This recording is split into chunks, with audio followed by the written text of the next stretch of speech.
16장 11절부터 19절까지 보겠습니다. 근데요, 먼저 누가복음 17장에요. 11절부터 14절까지만 먼저 읽어볼까요? 11절부터 14절까지 시작. 예수께서 예루살렘으로 가시는 길에 사마리아와 갈릴리 사이로 지나가시게 됐습니다. 예수께서 한 마을에 들어가시다가 10명의 나병 환자를 만나셨습니다.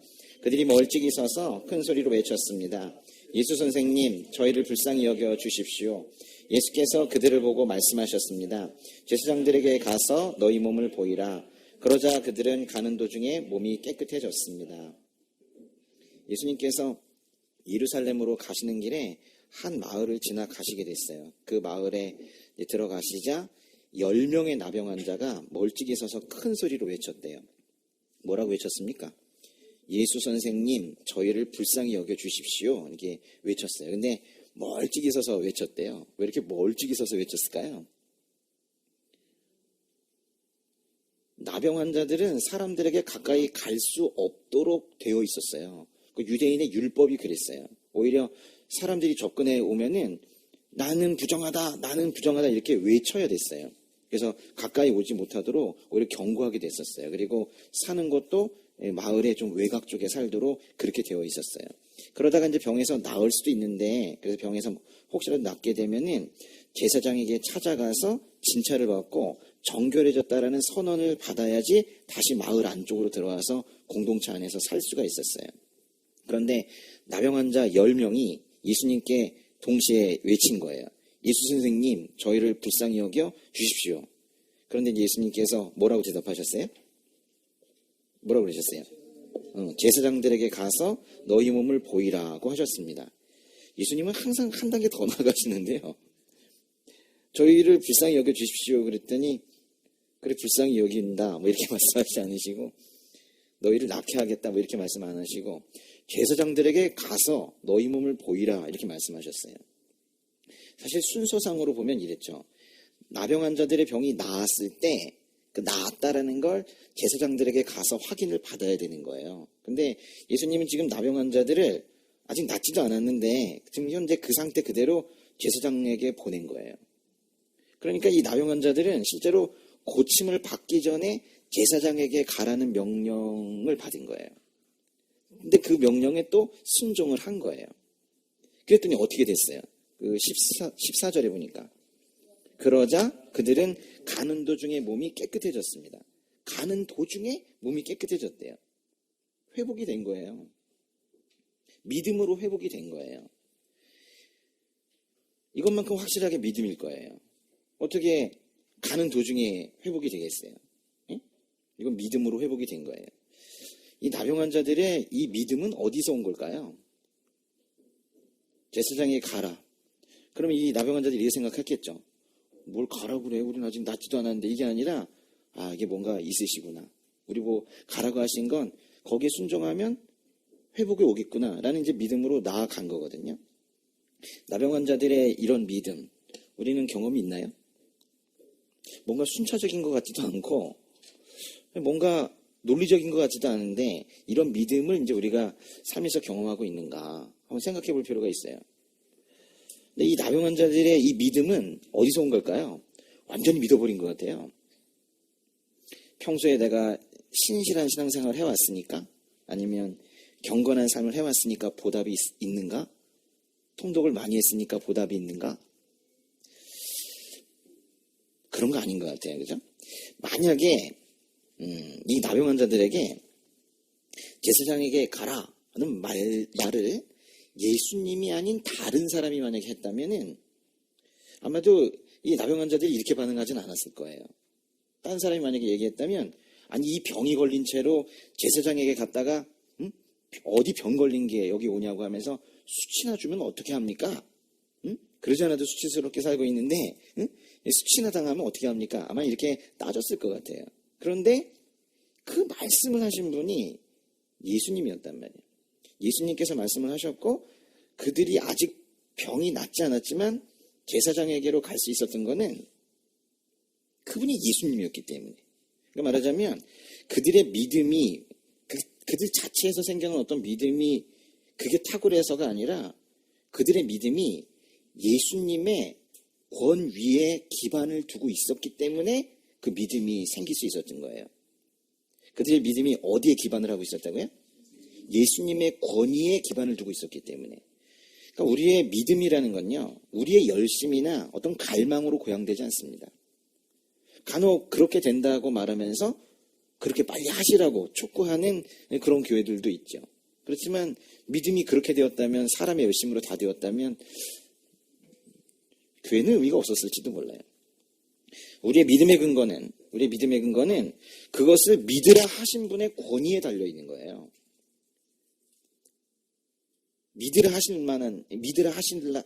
믿으라고 하시는 그분이 정말 믿을 만한 분이시기 때문에, 권위가 있으신 분이기 때문에 우리의 믿음이 거기에서 생기는 거거든요. 예수님은 권위가 있으세요. 진정한 권위가 있으시죠. 원래 이제 진정한 권위가 있는 사람들은 좀 따뜻해요. 사랑이 있으시죠. 사랑을 하시되 끝까지 사랑하신다고 그랬잖아요. 사랑을 하시되 끝까지 사랑하시는 그 예수님에게서 발견되는 그 권위라는 건 아주 강력한 힘을 가지고 있습니다. 그걸 뭐 따로 증명할 것도 없어요. 지난 2000년 동안 얼마나 많은 사람들이 회복이 됐습니까? 우리의 믿음은 바로 그 권위자께서 권위를 가지고, 그것을 가지고 이렇게 믿으라고 하셨기 때문에 우리가 믿을 수 있는 거예요. 그러니까 우리가 이제 믿음을 키우는 데 있어서 가장 중요한 것은 나와 주님의 관계인 거예요. 내가 그분의 권위에 기대어서 내 믿음을 가지게 되는 것이기 때문에, 그럼 그분이 나에게 권위자이셔야 되거든요. 권위자시라는 건 나의 주인이시라는 거예요. 주님이 나의 주님이신가? 내 삶의 주인이 내가 아니라 내 삶의 주인이 주님이신가? 만약 주님이 진정 내 삶의 주님이시라면 그 주인 되신 분의 권위가 우리를 장악합니다. 근데 그 관계가 그런 주인과 나와의 관계가 아니면 그 권위가 우리를 장악하지 못해요. 여러분, 여기 아들, 딸들이 부모님을 전도하는 게 쉽지가 않아요. 여러분은 권위자가 아니시기 때문에. 잘 안 돼요, 그게. 아무리 여러분이 인생이 변하고, 언어가 고와졌다고 하더라도 잘 안 돼요. 권위자가 아니어가지고. 우리가 지나가는 사람한테 훈계라면 듣습니까? 기분만 나빠하죠. 전혀 변화시키지 못합니다. 권위자가 아니니까. 예수님의 말씀을 듣고 우리가 만약에 변하지 않는다면 아마도 우리가 그분의 권위를 제대로 인정하지 못하고 있는 건 아닐까 한번 생각해 볼 필요도 있어요. 만약 주님이 진정 내 삶의 주님이시라면 그 주인 되신 분의 권위가 우리를 완전히 장악을 해서 우리가 어쩌면 자연스럽게 믿음을 가지게 될 수도 있어요. 그렇게 생긴 믿음은 그건 진짜예요. 아주 단단하거든요. 깨지지 않습니다. 우리가 뭐 인간 세상에서도 나의 주인이라고, 나의 권위자라고 하는 분에게는 함부로 하지 않잖아요. 그리고 그분께서 명령하시는 게 있다면 잘못 들을까봐 상당히 조심스러워하면서 혹시라도 잘못 듣게 되면 뭐라고 말씀하셨죠? 죄송합니다. 이러면서 한 번 더 제대로 순종하기 위해서 제대로 명령을 듣고 이렇게 하지 않습니까? 예수님과의 관계가 제대로 정립이 되어서 진정 내 삶의 주인이 되어서 그렇게 해서 생긴 그 권위 관계에서의 믿음은 이게 진짜란 말이에요. 이게 내가 믿습니다 이렇게 해서 외치면서 생긴 내 마음에 기반을 둔 그런 믿음은 믿음일지 아닐지도 모르지만은 그게 약한 믿음이라 할지라도 언제 부서질지 몰라요. 변함없으신 우리 주님의 권위에 기반한 그런 믿음은 시험을 당하여도 넘어지지 않습니다. 나는 없고 예수님이 내 삶에만 나타나야 된다는 게 다 이런 얘기인 거예요. 이 나병 환자들은 예수님께서 제사장에게 가서 보여주라 할 때 어떤 음색으로 하셨는지는 뭐 저희는 잘 모르지만은 그 권위에 완전히 압도당한 거예요. 그래서 왜요? 뭐 이런 얘기도 못하고 아직 치유되지도 않은 자신들의 모습, 나병 환자들이 자신들의 모습을 보면서 얼마나 참혹했겠어요. 그죠? 그런 자신들의 수치스럽고 처참한 그런 모습을 스스로 잘 알고 있는데도 불구하고 그냥 간 거예요. 예수님의 권위에 기반해서 예수님의 명령에 따라 제사장에게 갔어요. 가는 동안 몸이 깨끗해진 겁니다. 병이 나은 거예요. 근데 이제 여기까지는 아름다운 이야기인데, 근데 그 다음 15절부터 보시면은 병이 나은 후에 예수님께 다시 돌아온 사람이 그렇게 또 많지 않은 것 같아요. 15절부터 19절까지 읽어볼게요. 그들 중 한 사람은 자기 병이 나은 것을 보고 큰 소리로 하나님께 영광을 돌리며 돌아왔습니다. 그는 예수의 발 앞에 엎드려 감사했습니다. 그는 사마리아 사람이었습니다. 예수께서 물으셨습니다. 10명이 깨끗해지지 않았느냐? 그런데 9명은 어디에 있느냐? 이 이방 사람 말고는 하나님께 영광을 돌리려고 되돌아온 사람이 없단 말이냐? 그리고 예수께서 그에게 말씀하셨습니다. 일어나 가거라. 내 믿음이 너를 구원했다. 아니, 많지 않은 정도가 아니라 겨우 한 명이 돌아왔네요. 한 사람은 자기 병이 나은 것을 보고 큰 소리로 하나님께 영광을 돌리면서 돌아왔대요. 근데 그 사람이 예수님께 다가와서 어떻게 했습니까? 예수님의 발 앞에 엎드려서 감사했대요. 예수님의 발 앞에 엎드려서 뭐 했대요? 감사했대요. 그럼 예수님께 감사한 사람 또 누구 있어요? 성경 보다가 예수님께 감사합니다 한 사람 또 누가 있어요? 감사라는 단어는요, 거의 대부분 하나님께 쓰고 있죠. 근데 26절의 이 장면은요, 놀라시겠지만 성경에서 예수님께 감사를 드리는 유일한 장면입니다. 다른 데는 안 나와요. 예. 헬라어로 감사드린다는 말은 유카리스테오인데요. 이 유카리스테오라는 단어는 모두 하나님을 향해 감사드릴 때 썼습니다. 그러니까 예수님이 곧 하나님이시기 때문에 삼위일체 하나님의 개념에서 본다면 하나님께 감사드리는 것이 곧 예수님께 감사드리는 것이기도 하지만은, 그래도 당시에 예수님이 육신으로 오신 것을 직접 보고 예수님을 실제로 보고 예수님으로부터 심지어는 그 안수를 받아가면서 치유를 받았던 사람들이 눈에 보이는 예수님께 치유해 줬으면 그 바로 눈에 보이는 그 예수님께 감사합니다 한마디 할 법하잖아요. 근데 성경 찾아보세요. 없어요. 근데 정말 신기할 만큼, 진짜 신기할 만큼 사람들은 예수님께 감사의 표현을 안 합니다. 이 이야기에서도 나병 환자 10명 중에서 몇 명 돌아왔다고요? 한 명만 돌아와서 예수님께 겨우 한 명만 감사의 고백을 한 건데, 이게 신약 성경에 전체 합쳐서 성경에서 유일하게 예수님께 감사의 고백을 한 그런 장면이에요. 요거는 어느 복음서예요? 누가복음이죠. 이건 누가복음에만 또 나오는 이야기예요. 그러니까 다른 복음서에 또 있지도 않아서 딱 여기 한번 나오는 얘기예요. 예수님께서도 10명이 깨끗해지지 않았느냐? 근데 9명 어딨냐? 이렇게 하시는 부분을 보면은 이게 정말로 사람들의 감사의 수준인 것 같아요. 열에 하나 정도. 우리는 스스로 늘 감사하다고 고백하고 있고 감사하는 마음으로 살고 있다고 생각할지 몰라도 실제로는 열에 하나 정도를 감사하고 있는지도 모르겠어요. 감사해야 될 건지 몰라서. 그게 감사해야 할 것인지도 몰라서 감사를 드리지 못할 수도 있고, 또는 감사해야 될 것 같긴 한데 쭈뼛쭈뼛 하다가 주님께 감사의 고백을 드려야 할 타이밍을 매번 놓치기도 하고 그렇습니다. 그러다 보면 또 일상에 파묻혀가지고 또 가다 보면 또 그 감사했던 그 일 자체도 잊혀지기도 하고 또 그렇죠. 근데 예수님께서는 이 병이 낫고 돌아와서 예수님 앞에 엎드려 감사했던 이 사람을 이제 사마리아 사람이라고 부르고 있는데, 이 사마리아 사람에게 뭐라고 말씀하셨냐면 맨 끝에 일어나 가거라. 그리고 뭐라고 그러셨어요? 내 믿음이 너를 구원했다. 이렇게 하셨어요. 아니, 지금 육신이 치유가 된 건데 일어나 가거라. 내 믿음이 너를 구원했다. 이렇게 말씀하셨어요. 뭔가 지금 이 장면에서 이 육체적인 치유 그거 이상이 이루어진 것 같아요. 육체만 구원받은 게 아니라 지금 여기에서 영혼 구원이 이루어진 겁니다. 나머지 9명은 그럼 어떻게 됐는가? 나머지 9명의 운명에 대해서는 우리가 알 바가 없습니다. 9명의 육신이 치유된 건 확실해요. 그렇지만은 그들의 영혼이 구원되었는지는 우리가 확인할 길이 없습니다. 그러나 육신이 치유된 후에 돌아온 이 한 사람, 예수님께 엎드려서 감사했던 이 사마리아 사람은 분명히 구원을 받았어요.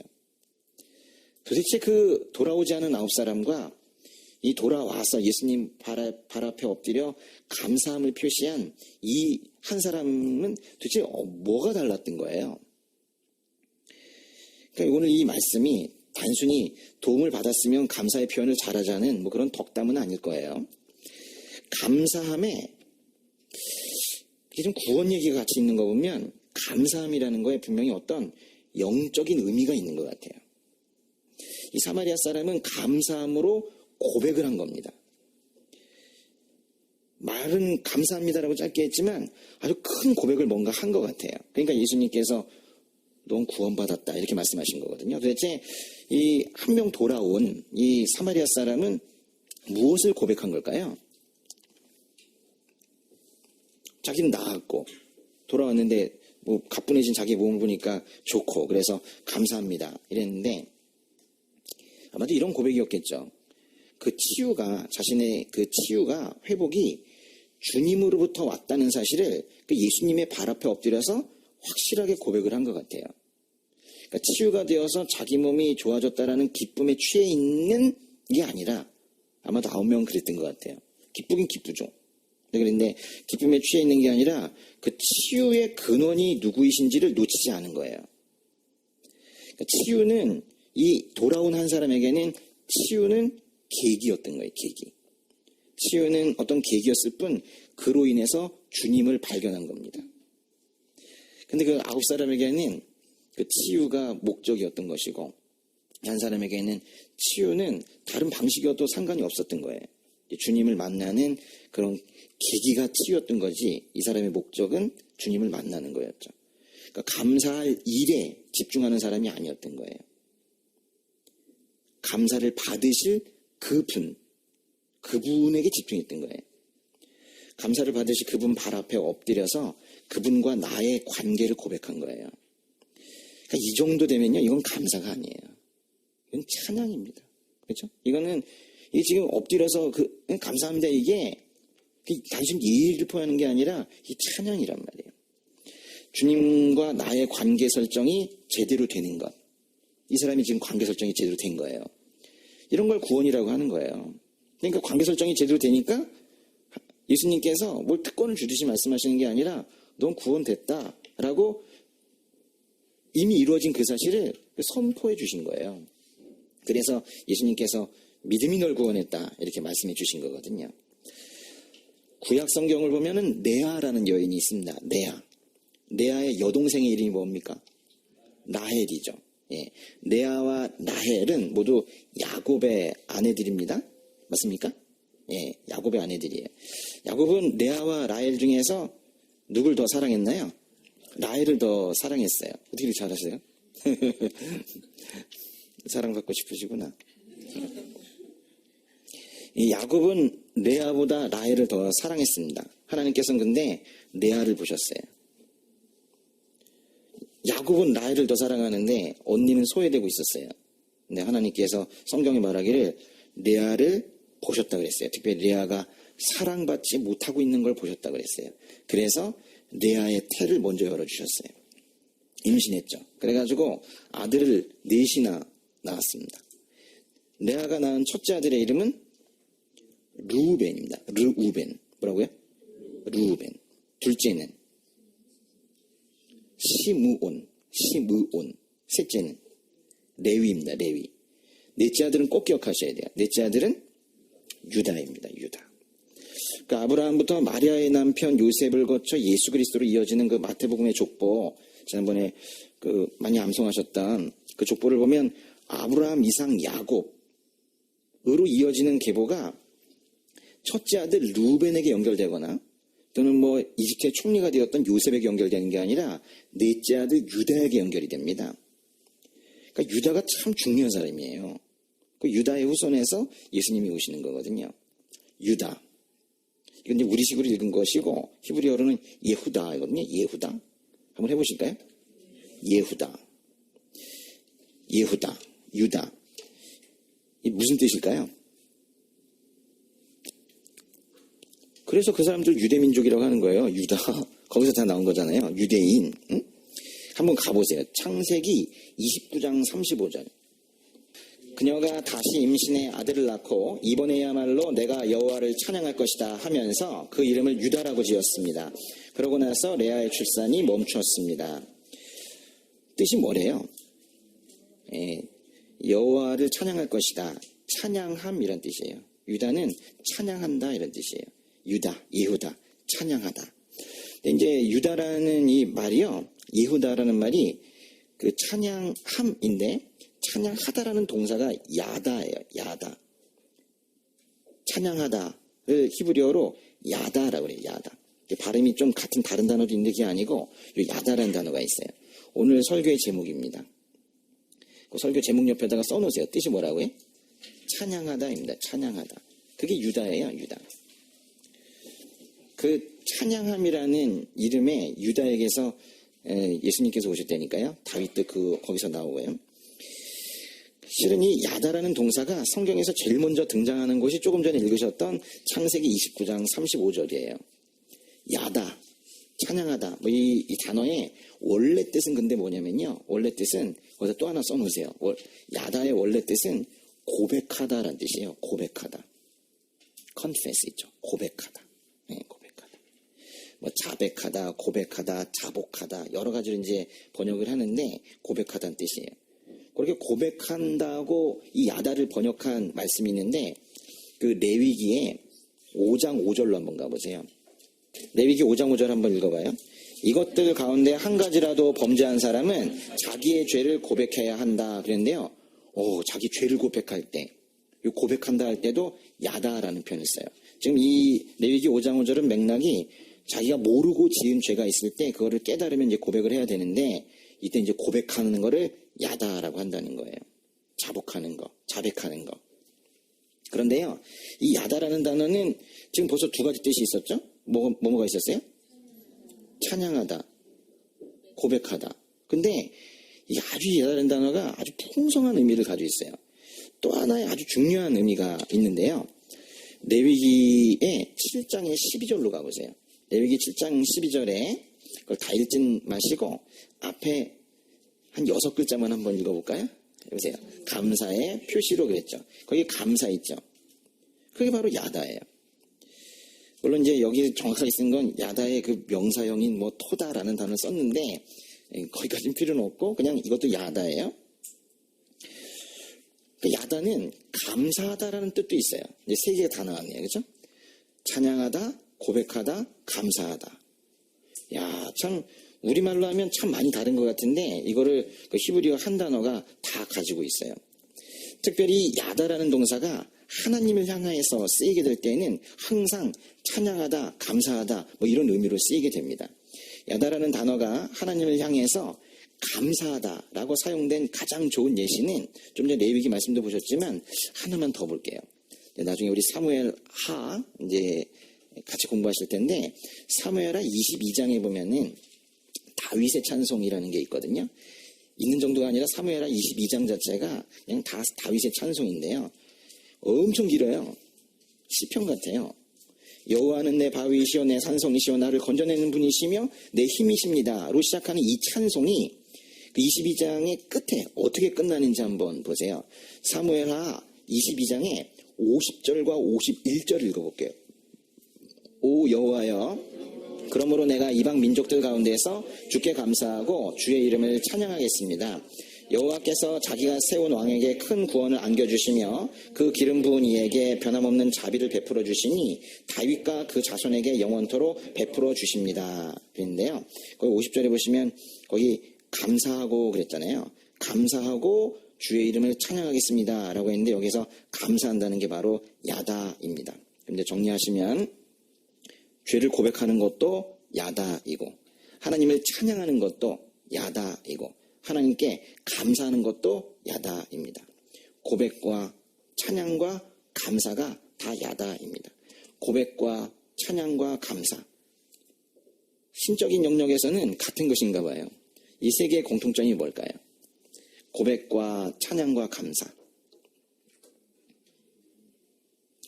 다 세 가지가 다 하나님과 우리의 관계에서 하나님을 향하여 우리가 반응하는 걸 말해요. 우리가 반응하는 거. 고백과 찬양과 감사. 그러니까 하나님께서 이제 부어주신 은혜에 반응하는 거. 하나님의 그 실존에 반응하는 거. 그런 걸 이제 우리가 고백한다, 찬양한다, 감사한다, 야다. 이렇게 말하거든요. 하나님께서는 신실하신 분이시기 때문에 신실하시다는 게 뭐예요? 약속을 꼭 지키신다, 뭐 이런 뜻인데요. 그 백성과의 언약의 의무를 아주 성실하게 이행하고 계세요. 하나님께서는 약속하신 걸 꼭 지키세요. 그러니까 이제 사실 하나님과의 어떤 약속이 깨졌다면 그거는 백성들이 어긴 거예요. 그러니까 만약에 그런데 백성들이 정신을 차려가지고 하나님과의 언약의 의무를 제대로 다하고 있다면 그 언약 관계는 성공하는 거죠. 완전히 성취가 되는 거예요.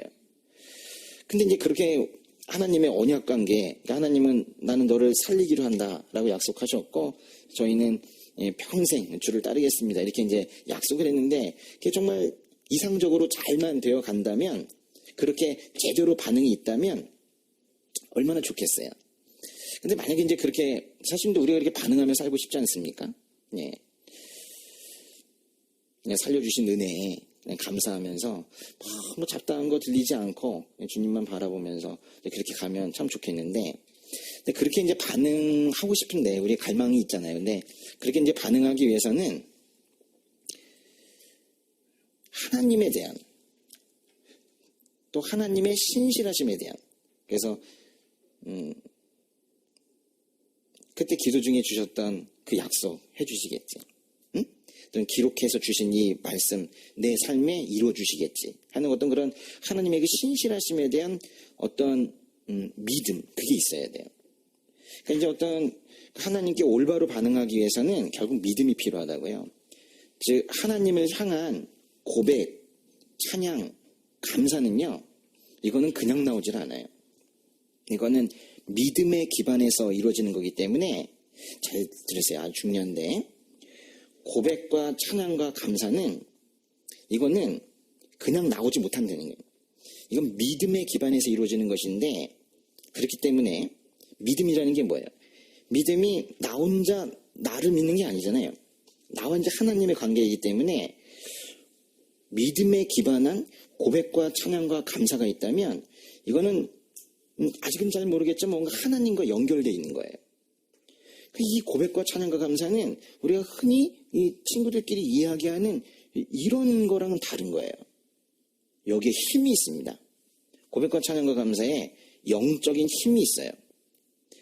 감사하는 것은 뭐 예절 바르고 염치 있는 어떤 사람의 삶의 태도 뭐 그런 정도가 아닌 거예요. 감사하는 건 힘이에요. 이거는 비유를 말하는 것이 아니라 오늘 제가 실체적인 걸 말씀을 드리는 거예요. 감사는 찬양과 같아요. 감사는 찬양과 같아서 이게 저 마음 깊은 곳에서 진정으로 터져나와서 그 하늘에 닿을 때 우리의 영혼육을 영적인 갑옷을 입는 것처럼 우리 영혼육이 영적인 갑옷을 입는 것처럼 실제 보호막이 생긴다니까요. 사탄 마귀가 쉽게 뚫을 수 없는 마치 콘크리트 벽 몇 미터짜리 되는 것 같은 그런 느낌의 그런 강력한 갑옷을 입는 거예요. 개인이 혼자 계속 감사를 하는 거, 감사는 찬양인데 그게 그냥 나오지 않는단 말이에요. 그것이 진정한 찬양과 감사가 나올 때는 하나님과 연결되어 있는 것이고 믿음에 기반한 것이고 이건 영적인 수준의 문제인 거예요. 그렇기 때문에 이게 우리에게 어떤 보호막을 준단 말이에요. 개인이 혼자 감사하고 찬양해도. 근데 이게 만약에 이런 공동체가 모여서 같이 감사를 한다면 이 공동체를 악한 영으로부터 보호하는 철옹성을 쌓는 거예요. 성을 쌓는 겁니다, 이게. 빌립보서 4장 6절 가보세요. 읽어볼까요? 아무것도 염려하지 말고 오직 모든 일에 기도와 간구로 여러분이 구할 것을 하나님께 감사함으로 아뢰십시오. 아무것도 염려하지 말고 오직 모든 일에 기도와 간구로 여러분이 구할 것을 하나님께 감사함으로 아뢰십시오. 잘 알려진 말씀, 이 말씀에 비밀이 있습니다. 이 말씀은 간단하게 줄이면 염려하지 말고 하나님께 구하라 뭐 이거예요. 그런데 구할 것을 아뢰는 방식이 기도와 간구라는 겁니다. 이런 거예요. 아무것도 염려하지 마. 기도하고 간구하면서 하나님께 구해. 그런데 중요한 건 감사함으로 아뢰야 돼. 기도와 간구는 방식인 거예요. 근데 거기에 꼭 같이 있어야 되는 것이 감사함이라는 거예요. 이 감사함으로 번역된 거는 이제 원래 헬라어는 뭐 메타 유카리스티아스 뭐 이렇게 읽는데요. 그 메타라는 게 영어의 with이거든요. 그러니까 with는 뭐예요? 뭐 이렇게 같이 가지고 있는 이런 거잖아요. 그러니까 감사함을 가지고라는 뜻이에요. 그 감사함이 거의 동반돼야 된다는 거예요. 아직 결핍된 거, 아직 가지지 못한 거 이런 걸 걱정하지 말고 아직 이루지 못한 거, 응? 아직 이루지 못한 거 염려하지 말고 마치 자신이 설정한 목표가 이미 다 이루어진 것처럼 그렇게 감사함으로 아뢰어라 이런 뜻이에요. 거기 지금 염려하지 말고 염려할 일이 있는 거예요, 사실은.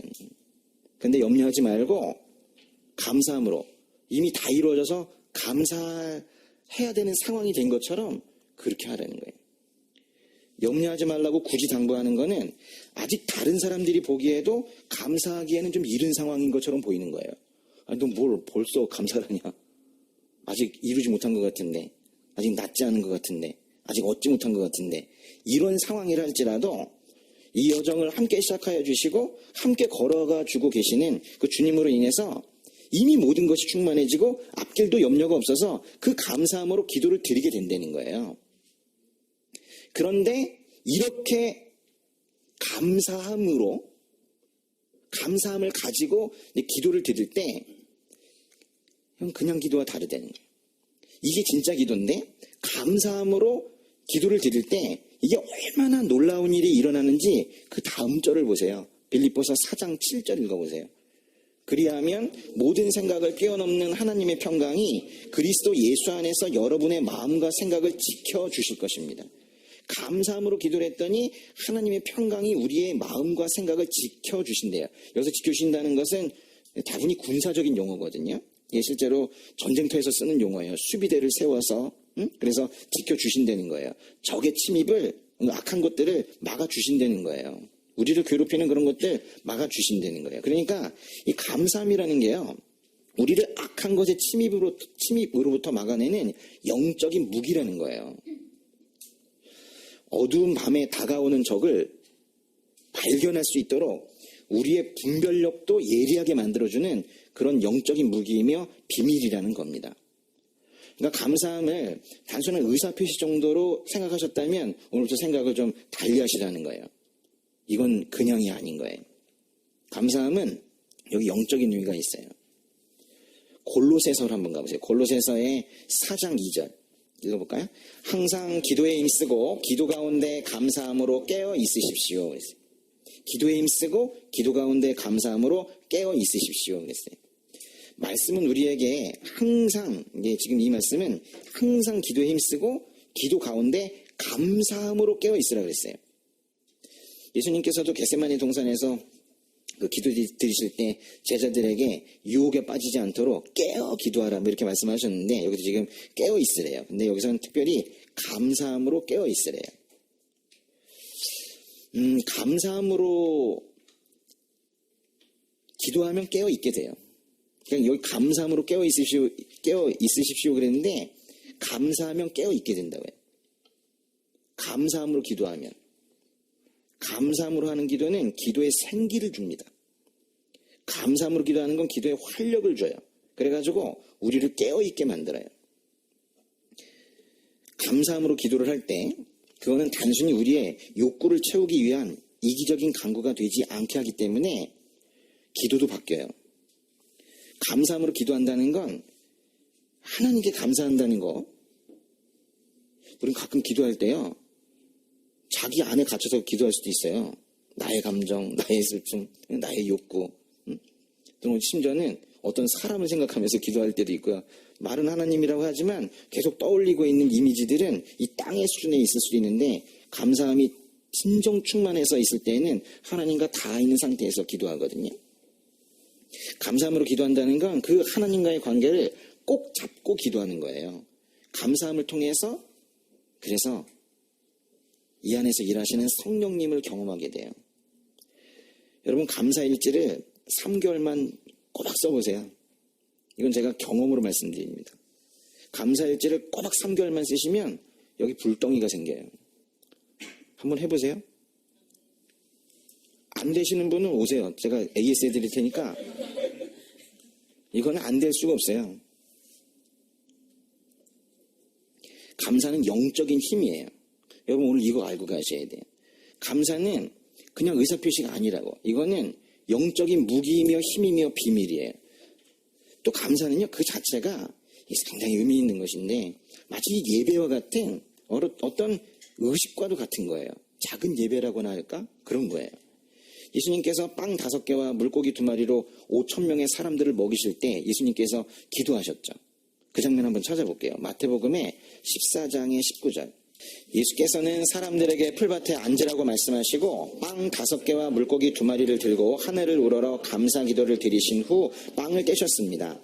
그 후 예수께서는 그 빵 조각을 제자들에게 나눠주셨고 제자들은 사람들에게 나눠주었습니다. 그리고 그 다음에 보면 이제 모든 사람들이 배불리 먹었죠. 그렇죠? 예수님께서 하늘을 우러러 무슨 기도를 드리셨대요? 감사 기도를 드리셨다고 그랬는데 뭐 다른 번역본에는 뭐 축사하셨다고 그랬어요. 축사. 다 같은 표현인데요. 여기서 쓰인 단어는 이그 단어 자체가 감사를 드린다라는 그 단어예요. 하나님께서 백성들에게 이제 먹을 것을 공급해 주실 거잖아요. 조만간. 그죠? 그러니 그걸 기대하시면서 예수님께서 축복의 기도를 한 겁니다. 아버지, 이들에게 먹을 것을 공급해 주세요.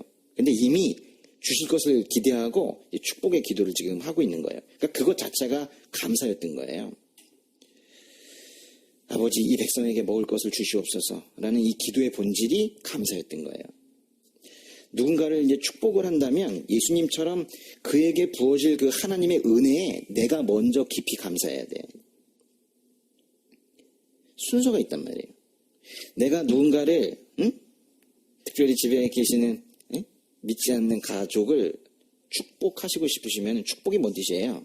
복을 빈다 이런 뜻이에요. 예. 우리는 축복할 수 있어요. 그렇죠? 축복할 수 있죠. 축복은 복을 비는 거니까. 그렇죠? 하나님은 축복하시는 분이 아니죠. 축복하여 주시옵소서. 사실은 좀 웃긴 말이죠. 하나님이 누구한테 빌어야 되나? 그러니까 하나님께는 복 주시옵소서 얘기하는 거고 형제자매님들 축복합니다. 이게 이제 맞는 말이에요. 근데 그냥 막 쓰죠. 뭐 그렇다고 또 거기에 스치험 들 필요는 없어요. 그렇지만 저는 이제 좀 조심스럽게 쓰는 말이긴 한데 누군가를 이제 축복을 한다면 아직 이루어지지 않았다 하더라도 하나님께서 곧 그에게 부으실 그 은혜 거기에 내가 먼저 감사해야 된다고요.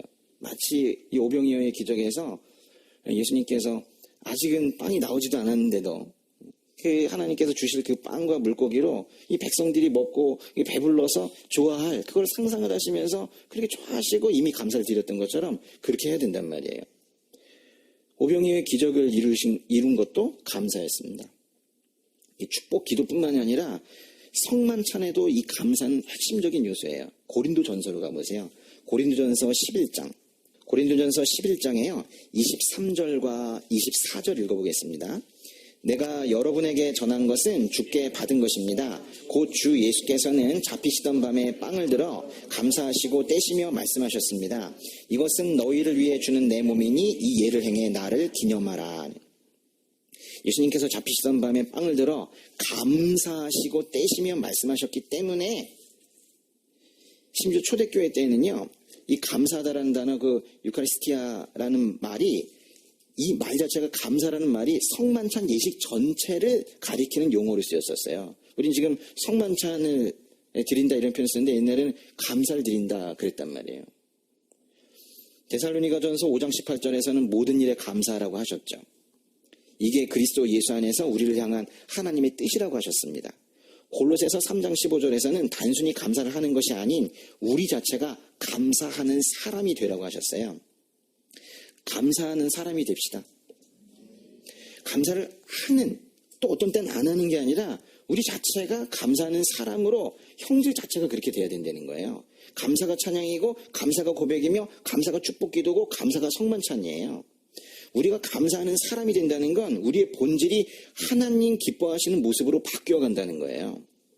하나님께서는 우리가 아주 가장 작은 것에서부터 감사하는 것을 기뻐하실 거예요.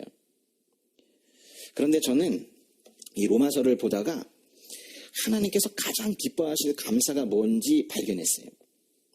다 기뻐하시겠죠? 그렇지만 참 이거를 특별히 좀 감사하실 것 같다. 아니, 기뻐하실 것 같다라는 감사를 발견을 했어요. 내가 간구했던 어떤 것을 주셔서 개인적으로 감사드릴 수 있죠. 그거 당연히 해야죠. 근데 우린 또 어떤 것이 이루어졌을 때 보통 감사를 많이 드리죠. 과정 중에도 좀 자주 드리시나요? 아직 이루어지지 않았을 때에도? 아까 제가 3개월간 감사일지 써보시라고 했죠. 그거 한 달 넘어가면요, 별거 다 감사합니다. 네? 넘어진 것도 감사하고, 다 감사합니다. 응? 고난받은 거 감사합니다. 과정이 순탄할 때에도 감사를 드리고요. 어떤 경우에는 뭐 감사를 계속 하시는 분들은 안 좋을 때도 감사를 드려요. 인생을 배웠다는 거죠. 그 인생 속에서 하나님을 발견하면 막 감사해요. 근데 우리가 참으로 기뻐하고 감사를 드려야 될 것은, 이건 저의 권고입니다. 로마서 1장 8절과 같은 감사예요. 로마서 1장 8절에 사도 바울이 했던 감사와 같은 감사를 우리가 해야 될 것 같아요. 로마서 1장 8절 크게 한번 같이 읽겠습니다.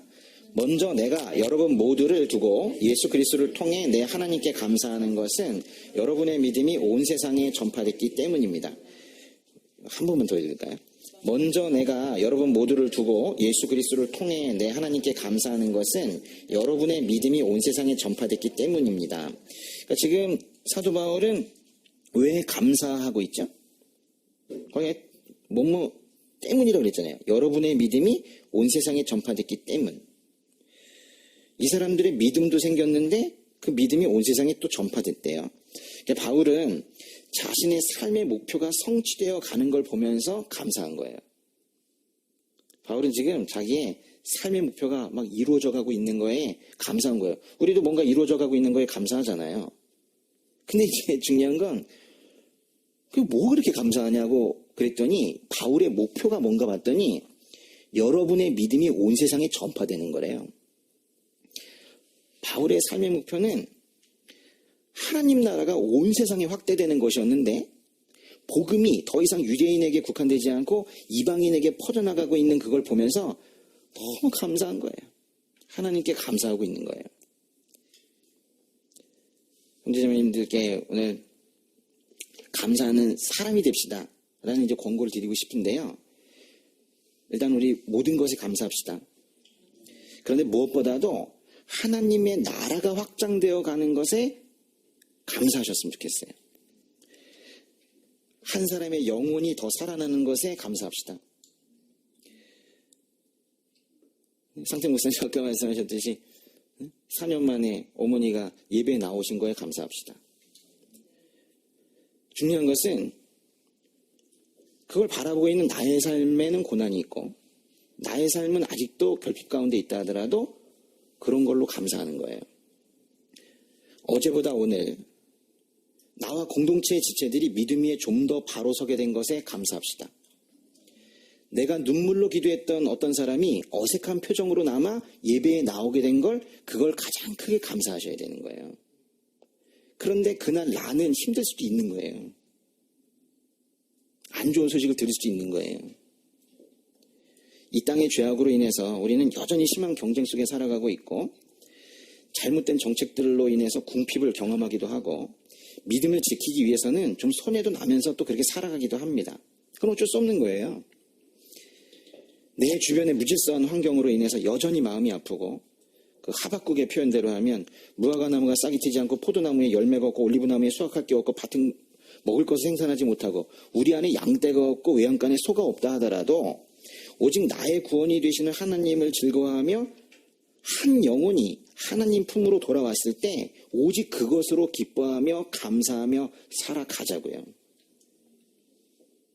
그날 나는 재정적인 아픔이 있었어도 그날 나는 3년 동안 아파왔던 질병이 아직까지 나한테 남아 있었다 하더라도 아직까지 나의 가족 중에는 예수님을 거부하는 사람이 있다 하더라도 하나님의 나라가 확장되어가는 어떤 모습이 그 다른 곳에서 어디 한 군데라도 보인다면 그걸로 감사하며 살아야 된다고요. 그걸로 감사하며 살려면 그 일을 만들어야 돼요, 또. 예? 손 붙잡고 오셔야 된다고. 2020년에는 그 감사할 일이 우리에게 매일같이 생겨나길 바랍니다. 예? 네, 기도하겠습니다.